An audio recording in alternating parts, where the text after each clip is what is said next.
Queridos irmãos, queridas irmãs, hoje nós celebramos a solenidade de nosso Senhor Jesus Cristo, Rei do Universo. É interessante a gente celebrar este aspecto da vida de Jesus, Jesus como Rei do Universo. Não é Rei de Iguatu, não é Rei do Brasil, não é Rei de outro, é Rei do Universo. Portanto, Rei de todas as coisas e de todas as pessoas. Como é então, qual é o ponto forte na pessoa de Jesus que o caracterize como Rei do Universo? Por que que ele é Rei? Em primeiro lugar, porque ele é vencedor. Ele é Rei porque ele é vencedor. E onde é que Jesus vence para se colocar como Rei da humanidade, como Rei do Universo? Existe uma palavra-chave na teologia para a gente compreender melhor isso, que é a restauração. É exatamente na pessoa de Jesus que Deus restaura a sua criação. E Deus restaura especialmente a partir da ressurreição de Jesus. Por isso que na segunda leitura nós encontramos essa expressão. O último inimigo a ser vencido é a morte, será a morte. E como é que Jesus vence este último inimigo? Ressuscitando. Ressuscitando. É claro, queridos irmãos, que o mistério salvífico, ou seja, o mistério da salvação de Deus em nós, não se resume à ressurreição de Jesus. Por exemplo, o nascimento de Jesus faz parte do mistério da nossa salvação. Deus se fez um de nós. É o Emanuel, é o Deus conosco. Ele, de fato, veio morar aqui. Veio habitar no meio de nós. É o Deus conosco. Então o mistério, esse grande mistério da nossa redenção, começa, na pessoa de Jesus, começa pelo seu nascimento. Um outro ponto que faz parte também essencialmente desse mistério salvífico, na pessoa de Jesus, é a sua morte.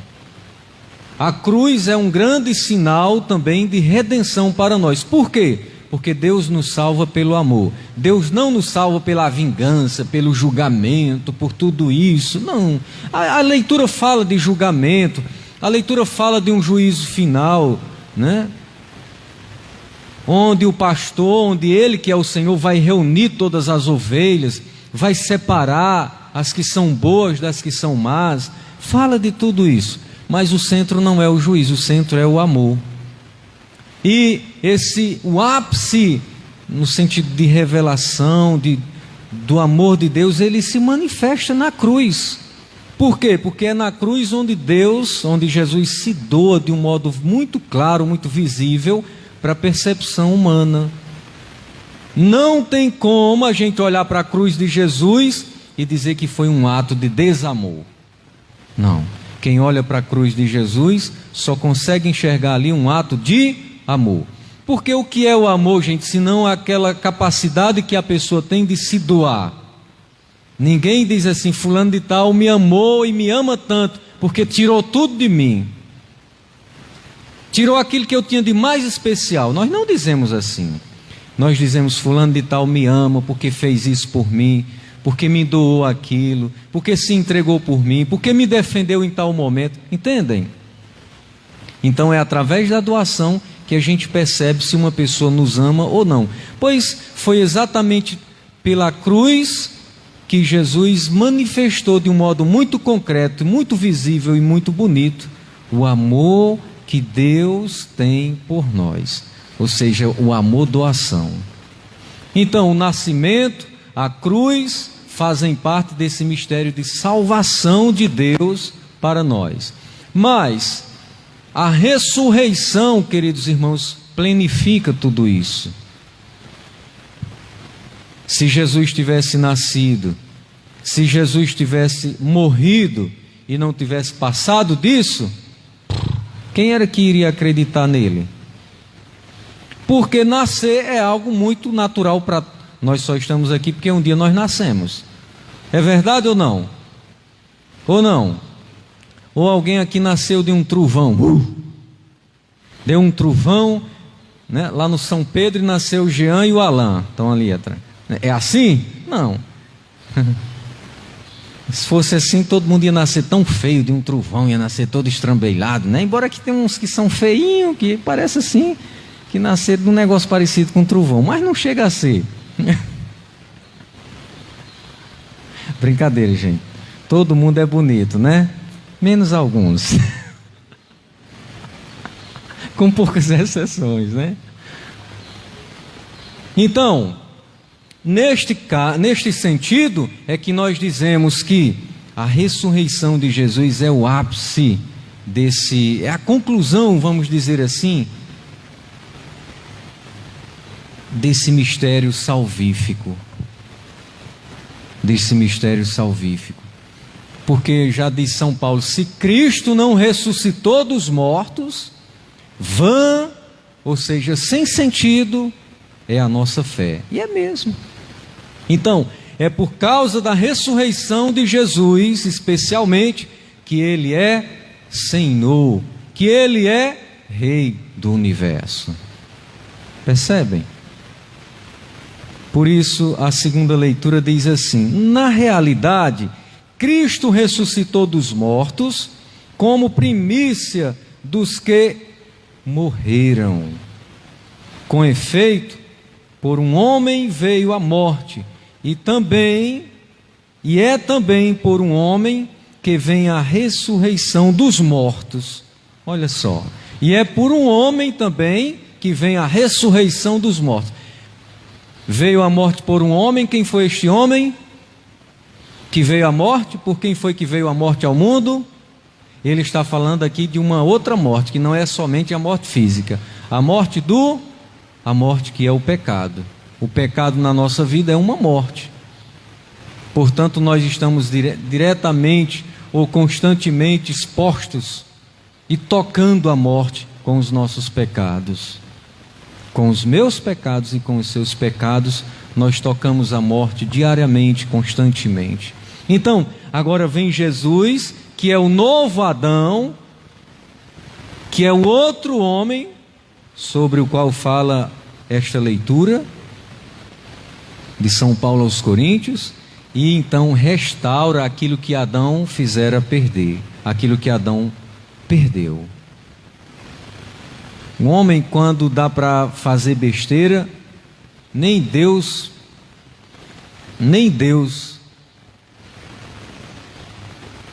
talvez dizer nem Deus dá jeito seria estranho, porque Deus deu um jeito, né? Mas o homem, vocês mulheres sabem muito mais do que toda criatura deste mundo. As mulheres aqui, levanta o braço, por favor. Mulher, levanta o braço. Isso. Estão com medo, não lavaram não, aí? Estão com medo de prejudicar o vizinho. Então vocês sabem que o homem, quando começa a fazer besteira, ele destrói tudo que ele construiu em um ano, ele destrói em uma semana. Não é assim? Ou não? É desse jeito. Por isso que aqui aparece o Adão. Mas também a mulher não fica atrás, viu? Vocês mulheres não se exaltem, não criem asas. Porque participou dessa destruição também uma mulher chamada Eva. Agora, queridos irmãos, vem Jesus e restaura tudo. E Ele restaura de fato, com a sua morte e com a sua ressurreição. Com a sua morte Ele manifesta o pleno amor de Deus por nós, e com a sua ressurreição Ele manifesta a vitória desse Deus que é Rei. Agora, queridos irmãos e irmãs, eu concluo dizendo: esse reinado de Deus não é um reinado imperial, das armas, da força, não. Uma das características fortes do reinado de Deus é o pastoreio. É Deus como pastor, Por isso a primeira leitura diz: eu mesmo vou cuidar das minhas ovelhas. Eu mesmo vou cuidar das minhas ovelhas. Como é que Deus veio, Ele mesmo, Ele próprio, cuidar das suas ovelhas? Na pessoa de Jesus. Concretamente isso se manifestou em Jesus. Uma leitura do Antigo Testamento, do livro de Ezequiel, séculos antes de Jesus, ele já fala de um modo tão bonito daquele que virá como Deus, e sendo realmente Deus. E ele vai enfaixar, vai cuidar, vai sarar as feridas, vai trazer de volta para si aquelas que se distanciaram, que se perderam, que se extraviaram. Que imagem bonita, queridos irmãos. Então vejam como é que Deus é Rei. Tem aí um grande chavão aqui no Brasil, vocês que gostam da política, eu também gosto, não se ofendam, tá? Mas só para a gente entender como é que muitas vezes nós compreendemos Deus. Aí alguém diz: Deus acima de tudo ou de todos. Deus acima de todos. Essa expressão não é feliz. Esqueça o lado político aqui, tá bom? Esqueça a política. Mas essa expressão não é feliz, porque Deus acima da ideia daquele que manda, daquele que dá apenas os comandos e a gente obedece, e se não obedecer vai morrer. Não é assim não. Deus não se coloca acima, né? Claro que Ele está acima porque Ele é Deus, Ele é Senhor, mas Deus se coloca no meio, se fazendo um de nós. Por isso aquela expressão que eu falei no início, é o Deus com... Não existe um nome de Jesus para dizer o Deus acima de tudo, não. Mas existe a expressão o Deus conosco. Quando Ele se revela, lá como criancinha, lá no início da sua vida, é o Emanuel, Deus conosco. Olha que diferença. É o Emanuel, Deus conosco, para dizer: não tenham medo. Ele vai se aproximar, não é para fazer mal, não é para dominar. Ele vai se aproximar para te estender a mão. Por que nós temos tanto medo de Deus? E essa visão do Deus acima de tudo e de todos manifesta como nós compreendemos Deus. Talvez um Deus vingativo, um Deus que realmente veio para separar e dividir e jogar no inferno alguns e no céu outros e não sei o que, essa coisa toda. Eu acredito que existe céu e existe inferno. É uma questão de justiça isso, e Deus é justo. Mas Deus não vai fazer isso conosco. Quem faz somos nós mesmos. Alguns santos dizem assim, que quando nós chegarmos diante de Deus, não é Deus que vai nos condenar, mas somos nós que vamos perceber se merecemos ou não o céu. É claro que não somos nós que decidimos, eu vou para o céu, eu vou para o inferno, não. Mas ao mesmo tempo sim, porque sou eu que domino, sou eu que dou destino, que oriento as minhas ações, para o bem ou para o mal. Sou eu que escolho nesse sentido, não é Deus. Entendem? Deus aponta o caminho e a gente faz a escolha. Não é Deus que escolhe para nós. Somos nós que escolhemos aquilo que Deus nos apresentou. Deus diz: olha, esse aqui é o caminho bom e esse aqui é o caminho ruim, e eu faço a escolha. E eu faço a escolha. Para finalizar, depois, queridos irmãos, o último ponto é este. Primeiro ponto da característica bonita de Deus é que Ele é pastor, Ele é rei pastor. Não domina pela força, mas pelo cuidado, pela proximidade, pelo seu pastoreio. Quais são as características de um pastor? Nós sabemos. Uma delas é o cuidado, a atenção com as ovelhas. Depois é a capacidade que esse Deus tem de caridade, de ser amor, de nos servir, de ter compaixão de nós.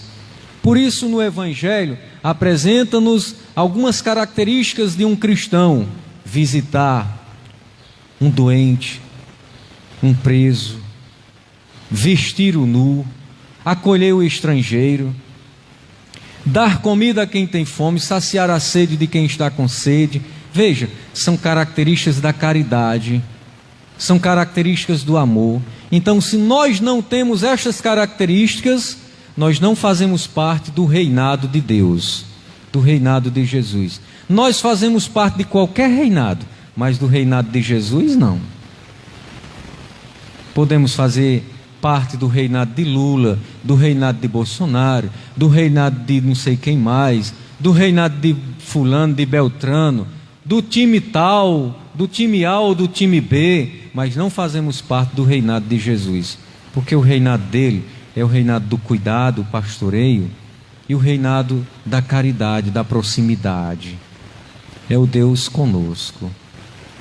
Como é que nós nos vemos, queridos irmãos, dentro desta realidade, dentro desta situação? Dentro disto que nós celebramos hoje, Deus Rei do Universo, Jesus Senhor e Rei do Universo. Entendem? Que Deus nos ajude, queridos irmãos e irmãs. E que a gente, quando um de nós, quando você um dia receber um cargo, uma função de destaque, de coordenação, observe essas características de Deus, do pastoreio, do cuidado, da proximidade, e talvez você será um bom líder, uma boa líder, observando essas características de Deus na pessoa de Jesus. Do contrário, a gente vai com mão de ferro, punindo, agindo contra aqueles que Deus colocou para a gente pastorear, para a gente cuidar. E já tem muito sofrimento, já tem muita opressão neste mundo. Nós não podemos andar por esta linha. Se um dia Deus nos conceder uma porção de gente para que cuidemos com amor, cuidemos com as mãos de Deus e não com as mãos dos grandes imperadores e dos reis malvados. Louvado seja nosso Senhor Jesus Cristo.